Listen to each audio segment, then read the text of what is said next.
Hey everyone, welcome to A Mess Nonetheless. I am Rachel. And I'm Melissa, and we are sisters. And we're a little bit in a strange mood today. We actually already just recorded 2 podcasts, and we're a little like jazzed. Does anyone even say that word? Jazzed? Like jazz hands? No one says jazzed, but it is the accurate description of how we feel today. We're just like a little wound up, and we're like, we have time. We should, because I think we've told you guys this before, that we always record multiple weeks out so that we always have content. And so we're like, let's do another one. Well, so we paused because I need to go to the bathroom. So we're still on Zoom. So we're live, whatever, together. I ran to the bathroom, came back, put my earbud back and in. I checked a message that someone had sent me, and I'm reading something. That. And I get on and I just say, hi, just like to let her know I'm back. She goes, oh, hi, how are you? Like, fine. How are you? Good to see you. We just spent an hour together. I'm like, oh my gosh, what is wrong with me? But the funny thing is that my husband does this all the time. Every time he calls me, he asks me how I am, even if he just hung up and called me back 2 minutes ago. How are you? Like, I'm the same. I'm exactly as I was when I just hung up the phone. I don't know how to answer that. So funny. The worst is when you someone's in a really bad place or they're grieving and you're like, hi, how are you? And you're like, Siva, I didn't need to ask you that. Or when you're in a really bad place and someone's like, how are you? And I'm like, I'm fine. And you're like, no, I'm not. Not fine. We both know I'm not fine. It's muscle memory, Yes, you just say it. Yes, it's muscle memory of your mouth is what it is. So we were like, let's record another one. Also, we have nothing prepared. So we went through our list of ones that we plan on doing at some point, and we picked one and we're winging it. And I was like, should we find some scripture to back it up? And we just decided no. We don't even know that there is actually any scripture to back this up. But we know we'll talk about Jesus. Mm-hmm. We just might not have any scripture to back it up. Yeah. And so today's episode is all about when your kids are jerks. Yes. And that's why I'm not sure there's any scripture. Does the Bible actually talk about jerky kids? I don't think so. Not at all. Now, let's just disclaimer in case someone's new. We freaking love our kids. We actually enjoy spending time with our kids. Yes, we think the world of them. It doesn't mean they're never jerks. Correct. To us, to each other, to the world. Yes. And if you think your kid is never a jerk, you either have a tiny baby still. That's correct. Where they're not old enough to be jerks. Yeah. Or you're not paying attention. Or being honest. Now, I will say if your oldest is 10, I feel like you maybe haven't you've experienced some fighting, but maybe not true jerks. Yeah. Yeah. If you don't have an actual teenager, because some kids can enter teenage-ish type attitudes when they're 8 or 9. Right. Mm-hmm. And some wait until they're teenagers. Like my oldest, Ella, she really never was yucky until she was in her teens. It wasn't until she was 18. Maybe 16, 14, but yeah. 14. 14 or 15, but that took a long time. And so. Okay. So I think we need to be really careful not to use any of our kids' names. And for you, because you only have one daughter, you can't use her pronoun because you gave it away that one time. And then we ended up talking about her the whole episode. So awkward. Hopefully she never listens to this one. It was good illustration, but yes. And I won't really give a lot of examples of her. So I'll just not use her as an example of being a jerk. I have plenty in my he's. My he's. That works better. Also, the whole point of this is not how to fix your kids. No. I mean, I'm realizing we don't actually know what we're going to talk about, so I can't say that, but we didn't even come up with a point. So we're just winging that too. We're just winging that. This is what I had in mind when I thought about this episode. I think that when our kids are jerks, it matters so much how we respond. Yes. Would you agree with that? 100%. And of course, we can teach our kids all day long how to be kind and loving, but sometimes they just go through seasons of being a jerk. Yeah. And we can't fix them, but we can make it worse. Yeah. 100%. Mm-hmm. No, I know. But if we're not careful, we can make it so much worse. And then how we respond can make it better. Yeah. And so that's what we're going to talk about today. And we've made it worse and better. We have done both. I have made it stories of both. Yeah. In fact, for me, so if any of you don't know my story, I adopted 4 teenagers when I had little tiny children. My husband too. He was there too. He was not there when you conceived of her, but he was there when you adopted. That's correct. My husband was never in the room, and most of the time, not even in the state when I conceived. Mm-hmm. Mm-hmm.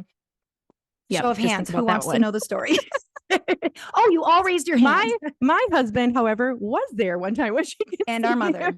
Yes, and our mother multiple times. Yeah. So we did IVF to get pregnant 3 times, and so it's they take out your eggs one day and then like days later, or if it's frozen, like months and years later, they're putting it back in you. And so that's technically the conception is when they fertilize the sperm and the egg. And technically Joey and I were never there for that. But then when they put the embryo back in me, I mean, it's like, it's a few days after actual conception, but that's when I like became pregnant. So I always got pregnant when our mom was there and my husband was not.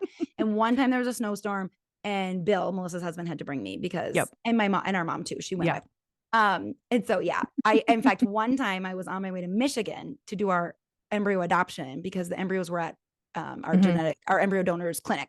So I was on my way to Michigan and I sit at this huge table filled with people. It's like a 6-seater table, but like there's all these 6 individual people because I'm at the airport and everybody's just like, it's jamming in. And this guy looks at me and goes, "Hey, what are you traveling for?" And I go, I had not considered how to answer that question. And so I just vomited the answer. And I was like, "Oh, I'm on my way to Michigan to get pregnant.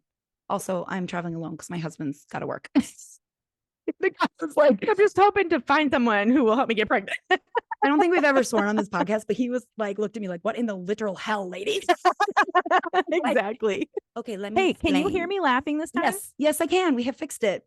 You guys, you have missed my laugh all of these episodes, and now you might. I don't think the beginning ones. It only just got worse in the last few. It's weird. I wonder what happened. Yeah, so we're back. Your laugh is back. So, anyways, what are we even talking about? Me getting pregnant with Bill? Yeah. That sounds bad. Yeah, that sounds bad. So we're talking about loving our kids.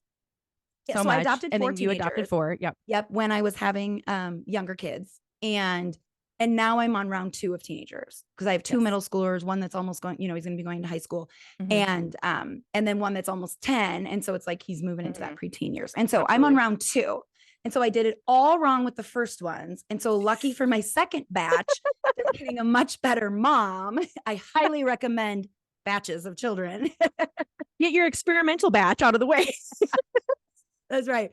So, and I mean, if you ask my older kids, if I had them on, I know that they would say, "Mom, you are a great mom. Like you did a lot right." And I know they would say that because when we adopted our youngest teenager, the older ones were like 5 years older and they were out of the house and they were like, "That was right. You did that with us. We hated it, but it was right. It was good. Like keep doing it." Like they really affirmed a lot of our parenting decisions, which we didn't ask for. So that was really cool to hear them being like, "Yeah, that was right." And you probably experienced some of that too with your oldest being 20 and then your youngest being 13. Yeah. Right. Yeah, exactly. Yeah.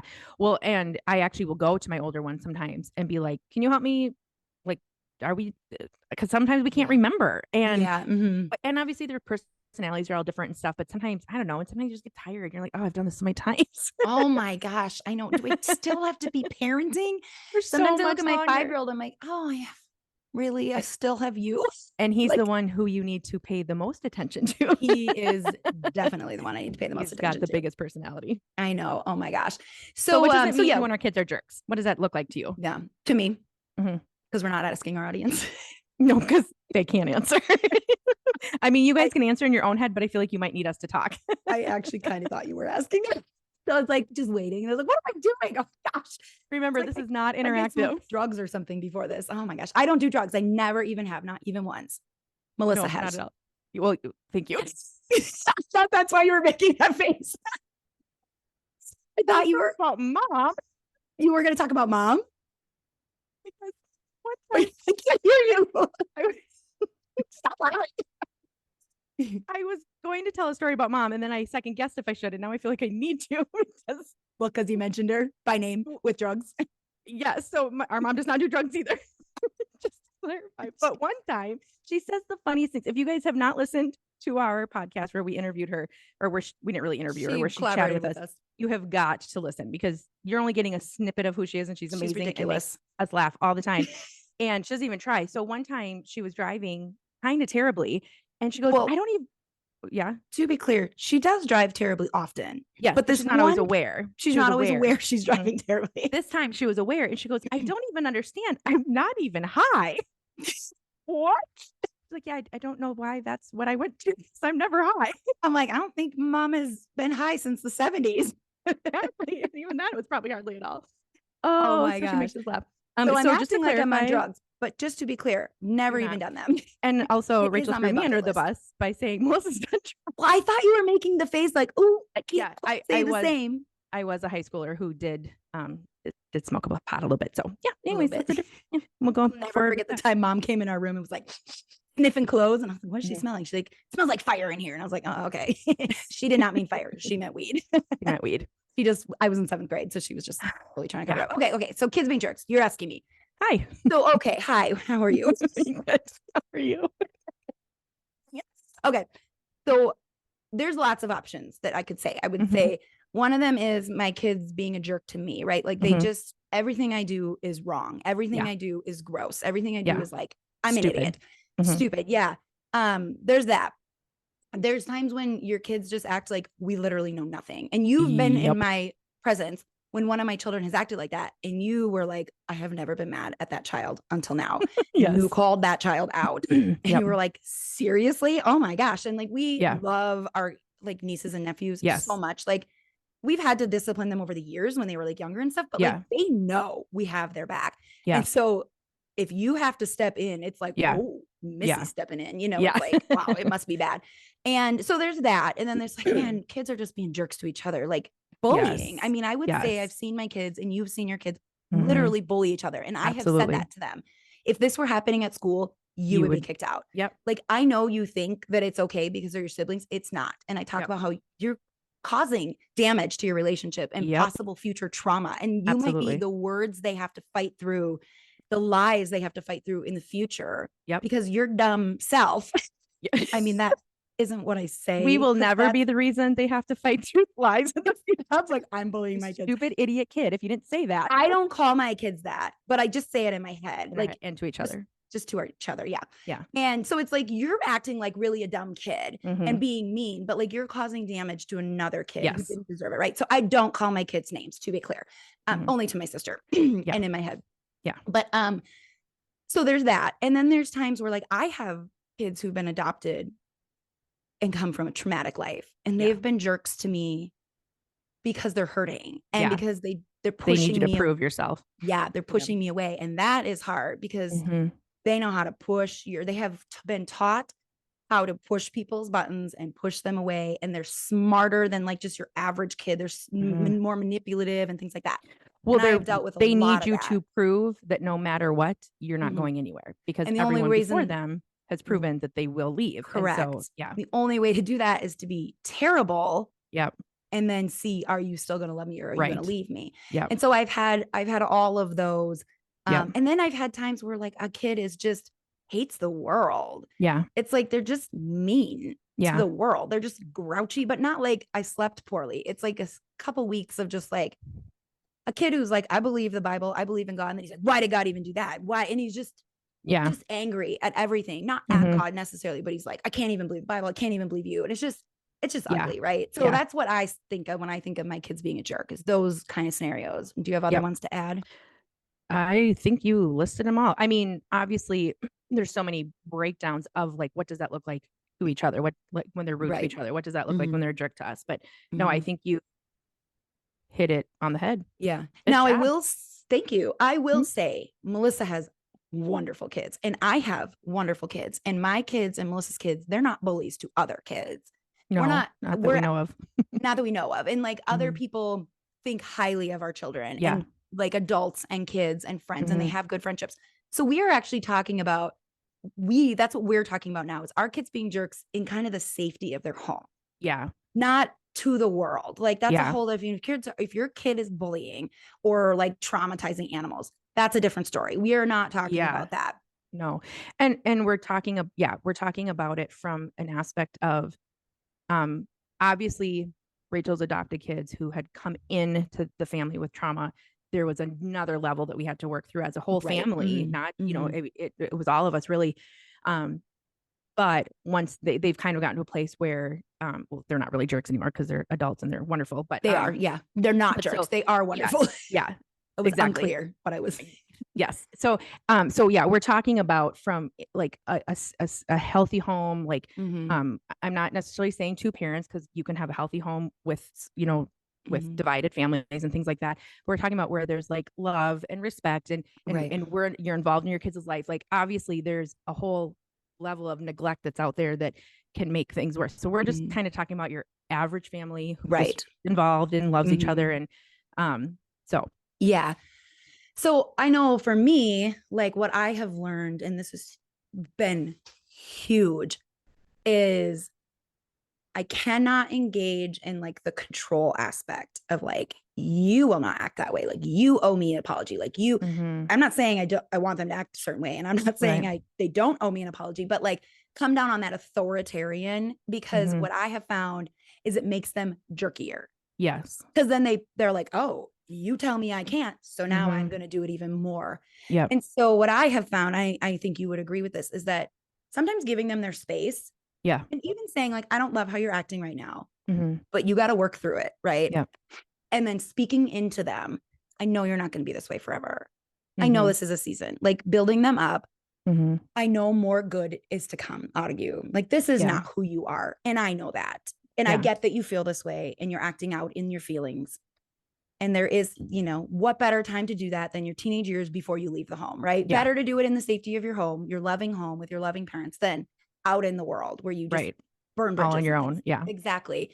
And I know for me, those things have helped immensely, but also, you know, so I do communicate. I don't like how you're acting, but I communicate. I know you don't like how you're acting. I know that deep down, this does not feel good. It never feels good to be ugly to other humans. Even if they won't admit it back to you. Exactly. And I'll be like, you don't have to admit that, but I know this doesn't feel good. And like to one of my older sons, who really pushed a lot of ugly onto me to really get me to prove to him, I would say, I know it hurts you to be hurting me like this. Yeah. Yeah. And I will be here when you come back and apologize. Yeah. I know in a few days, he's going to clear his head and he's going to feel terrible. Yeah. And I just need you to know up front, I'm always going to forgive you. In fact, this one child, I did like this interview of my kids and it was like, ask them like 3 questions. And I just thought it would be fun to do. And you were supposed to like put it on Facebook, right? This was years ago. And I said something like, what's the best thing that mom does or whatever? What's mom the best at? You know, and he could have said like singing or cooking or whatever. He was like forgiving. Oh, I love that. And I just love that because he has needed more forgiveness than probably any of my kids. Now he loves me. I know that. And he's very easy to be in a relationship with. But it hurts when he's hateful to me. Yeah. But I know honestly, it might hurt him more than me. Like to feel that ugly, to have those ugly someone you love inside and put them on someone you love. Exactly. Yeah. And so, you know, I'm talking about trauma there, but even for my younger kids, like my 5-year-old, he really gets nasty. I've never had a child at his age just get, like one time he was mean to a friend and hit him or whatever at our house. And I said, you will not go out and play with him until you apologize. And he goes, fine, but can I at least say it rudely? Yeah.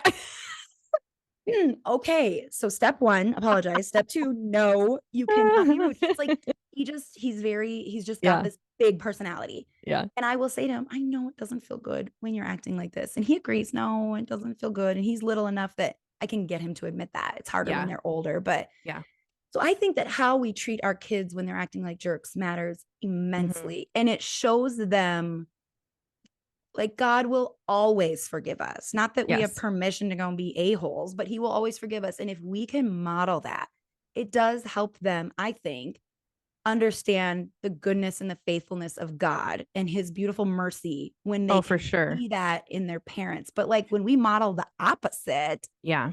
And they're going to see that in God too. Yeah, exactly. And I've always said to my kids in different situations that I believe that God gives kids' parents not only to help them become adults, but especially, you know, I mean, I know not everyone has this kind of parent. So, but I think the intention was that then we can emulate God so that when they become adults, they can trust God because they've trusted us, which is why kids who have had terrible parents struggle to trust God. Like, you know, exactly. They didn't learn what a good parent was. No. Now I'm realizing we should have said at the very beginning, this is not a podcast for moms. This would have been a good thing to say at the beginning. We are not a podcast for moms. Like you can be a single woman, you can be a married woman, whatever, divorce, it doesn't matter.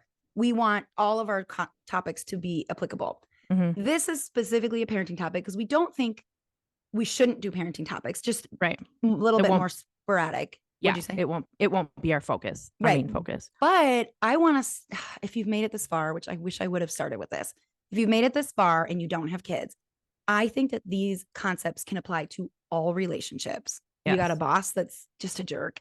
You know, you've got a friend who like seems to get weird out of nowhere and then is like, okay, now I'm good again. You know, I really, if your husband is like this, it really, these are applicable because what it comes down to is grace.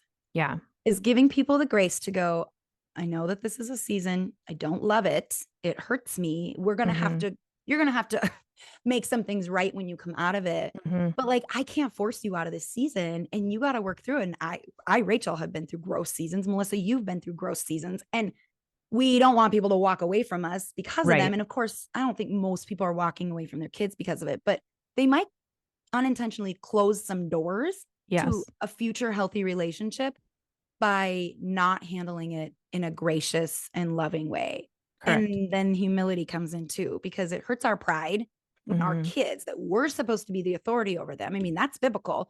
When they're suddenly acting like they don't have to listen to us, like that pricks our pride and that can enrage like our sense of power struggle, you know, or our sense of control and our power struggle. And I know I really, really struggled with that when we first had older teens. I was like, excuse me, like I'm used to my little 3 and 2-year-old like listening to what I say because I can discipline them into listening to what I say. Yeah.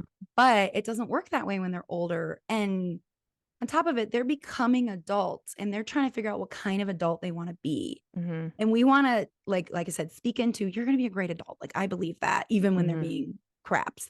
But also, this is all part of getting some of this out of their system before I think Melissa's battery is dying. I just realized that it is. I'm going to scooch away. You just keep chatting and I can't hear you. So say good things. I will say good things. So now that Melissa's gone, there's something I really want to say. Just kidding. She's not even laughing because she's not even here. That wasn't even fun. Okay. I'm glad I don't do a podcast alone. Anyways, we are helping them get some of this junk out before they become adults, because like I said, how much better to do it in the safety of their home with loving parents versus going out in the world, never being like allowed to kind of get the garbage that's already in them. Like we all have garbage in our hearts and we all have times that garbage is going to be exposed. But how much better for our kids, well, she's back. Okay. How much better for our kids to be able to have some of that garbage exposed while they're under our guidance. And of course, when they're adults, they still have us to guide them, but we can't force any guidance on them because they're not living in our home. I mean, once they move out of our home, I should say, but when they're still in our home, it's like, it's obviously we're still guiding them, right? You know? And so I was just saying, I'll catch you up. We all have garbage in our hearts and things happen to make that garbage be revealed.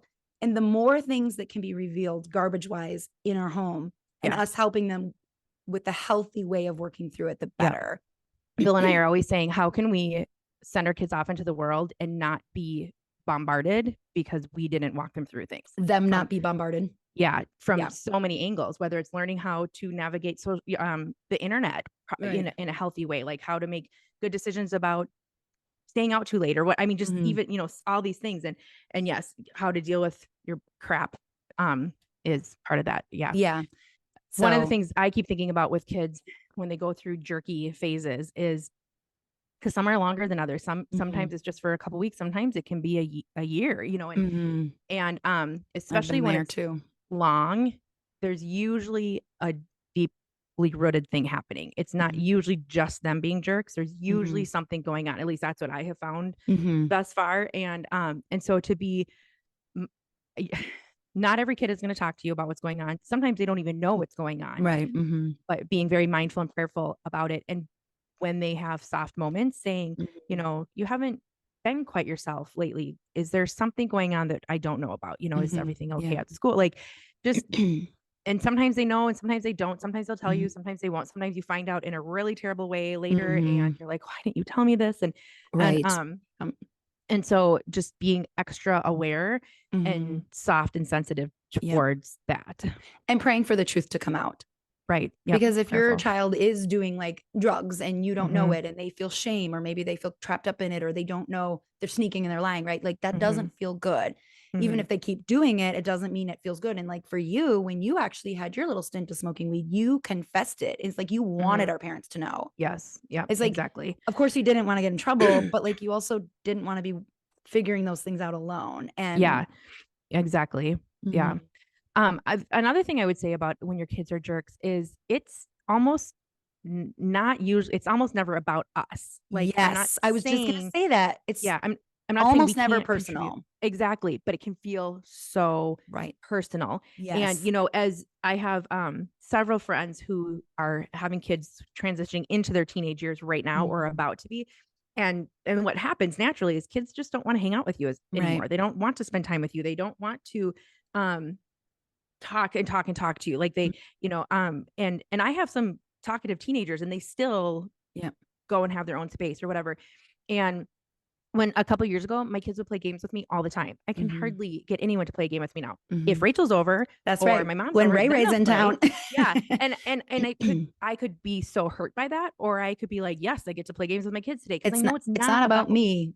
it isn't, yeah, it's not, it's just Mhm. they're like, oh, there's more people around. So now I want to. One of my boys, almost every time we talk, he has a tone of voice that's like, I yeah, okay, sure, fine. And then the minute one of his brothers walks Yep. into the room, he's like, hey, what's up? What's going on? Blah, blah. And I'm like, Mhm. what is happening? Like, why do I Yeah. get the like deadpan face? Worst. Yeah.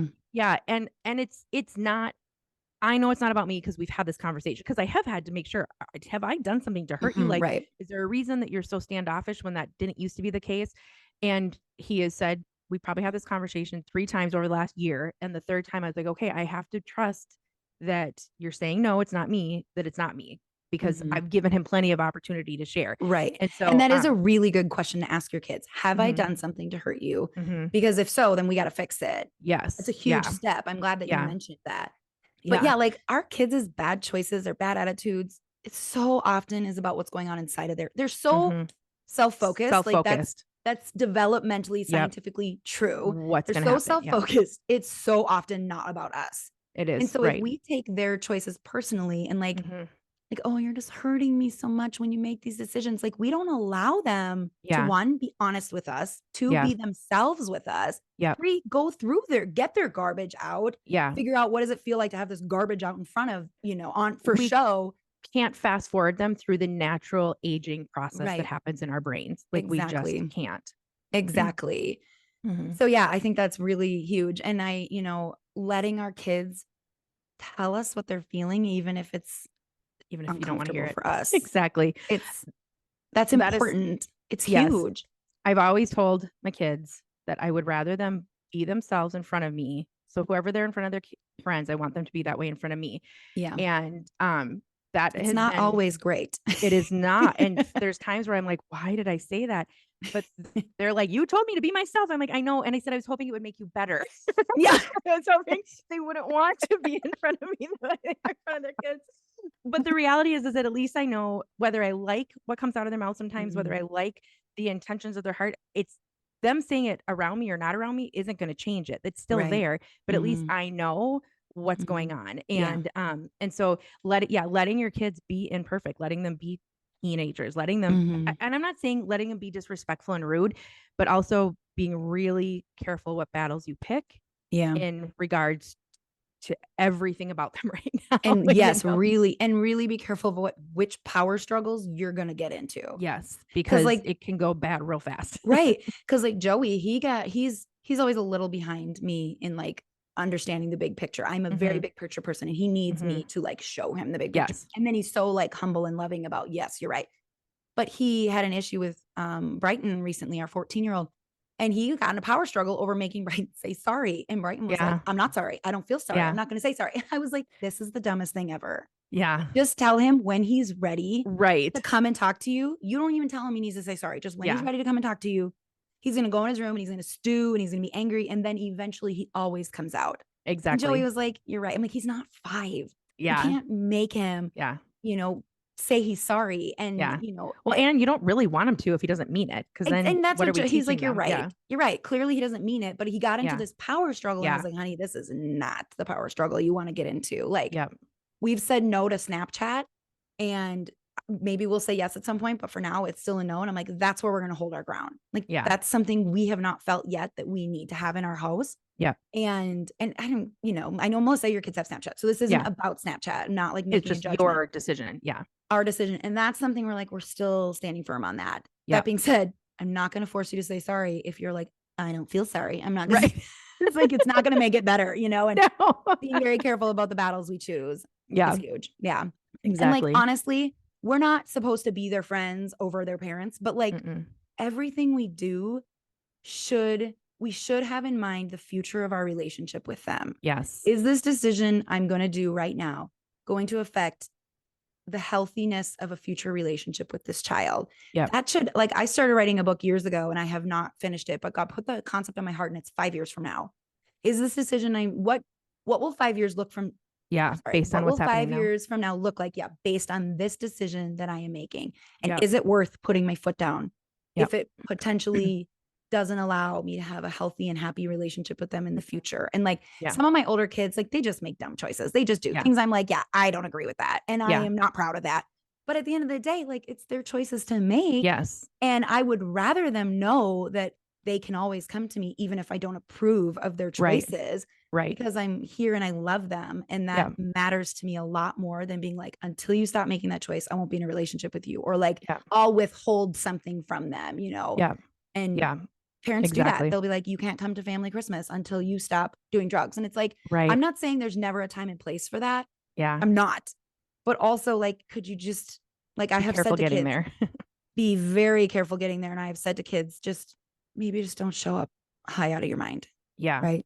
If you got to do it the minute you leave, but like, we love you and we want you with us. Yeah. They know we don't want them to be doing drugs. Like, right. They know, but it's like, or if like someone's making a poor decision in their relationships or whatever. If like, let's say your kid has just started sleeping with their boyfriend or girlfriend and you don't agree with it. And you're like, that person can't come to our house anymore.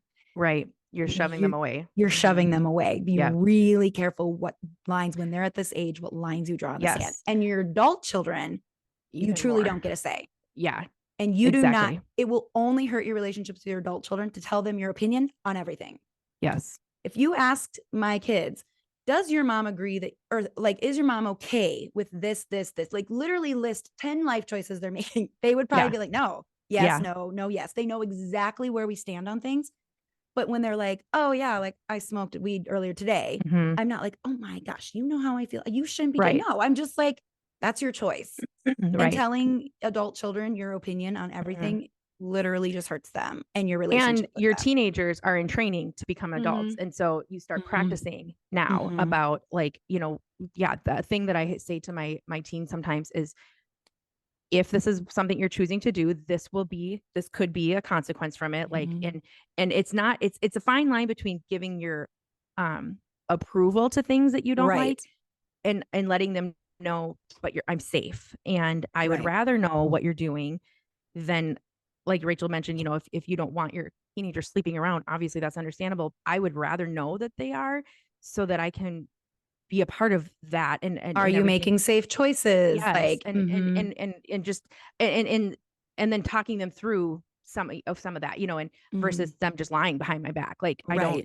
and that's where I have always said, just be yourself in front of me. Even if it makes me uncomfortable, I really just don't want to set them up to leave 2 lives and feel like, yes, exactly. And we don't want to put our kids in a position where we're kind of like forcing them to lie to us. Right. Exactly. That's exactly it. Yeah. My son, Michael, what? No, go ahead. My son, Michael, called the other day to tell me exciting news. And I go, have you told Dad? And he goes, no, you're the first person I told. You're the one I always want to tell things to. And I said, really? I thought it'd be Missy because he's very close to Melissa. And he goes, well, yeah, then I call and tell her. And he goes, Mom, I love telling you things because I know I can tell you anything. And the other things you already know. Yes, like, exactly. Like, when he shows up and he's like, this bad thing's happening in my life. I'm like, I already know. And I loved you through it. It's like, I loved you behind the scenes. And anyway, so, we have definitely extended time here. Talked a lot about, we could go a million directions, but basically our encouragement to you guys is, love your kids where they're at. Yeah. And, don't expect them to have it together. Don't expect them to be perfect. Don't expect them to be adults, and don't take it personally when they go through a rough time. Oh, that's so good. And these, like we said, these apply to all a lot of relationships. relationships. Love Yeah. people where they're at. Don't Exactly. take everything personally. And what was the other thing you Yes. said? I don't know. Oh man, it was I'm good. sure if you rewind, you can listen to it, and it was really I good. can't rewind while we're recording. The people who are listening can rewind. Oh, true. I was going to Go write back it down for 15 our show seconds. notes. I was going to Remember write what it we down said. for our show notes. Oh, sure. Yeah. Okay. Sorry. All right. Well, we All gotta right. go. You guys have a great day. Okay, bye guys. Bye.